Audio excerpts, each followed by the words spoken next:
মানে অনেকদিন পর ছবির সাথে যুক্ত হলাম। আর সবচেয়ে বড় কথা হচ্ছে এরকম বিশেষ করে গতকালকে রিলিজ পেল তো যারা দেখেছে তাদের এত সুন্দর সুন্দর কমেন্ট বা স্বতঃস্ফূর্ত কমেন্ট বা তাদের ভালো লেগেছে, তো সেইটা আসলে আরও বেশি ভালো লাগা তৈরি করে। আচ্ছা, উৎসব সিনেমা অনেকে দেখছে, দেখার পর অনেক ভালো ভালো রিভিউ দিচ্ছে আমাদের। এই যে কেমন লাগছে বেসিক্যালি ঈদের মধ্যে অনেক বছর পর ঈদের মধ্যে ভালো ছবি আসছে, পারিবারিক ছবি, এটা নিয়ে কি বলবেন? না, ছবি আসলে সব রকমের ছবি হবে।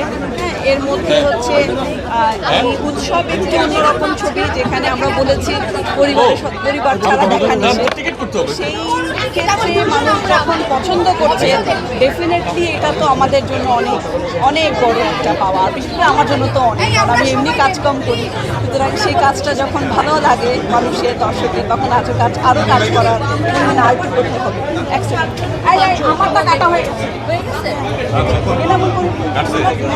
নিজের বাড়িতে টিকিট কাটা ছাড়া সিনেমা দেখতে না। আচ্ছা, কেমনই লাগছে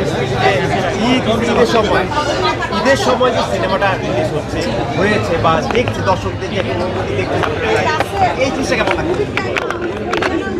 আনন্দ, তো সেখানে দর্শক এসে আনন্দ পাচ্ছে এবং সেই আনন্দ আমাদের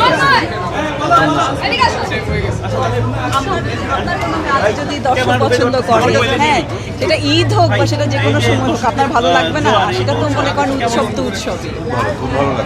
দর্শকদের জন্য কি বলবেন? দর্শকদের জন্য বলবো আপনারা সব ছবি দেখবেন, কারণ আপনারা ছবি না দেখলে, ছবির অনেক ধরন আছে, হ্যাঁ, সব ধরনকেই আসলে আমাদের সব দর্শকের কাছে পৌঁছে দিতে হবে।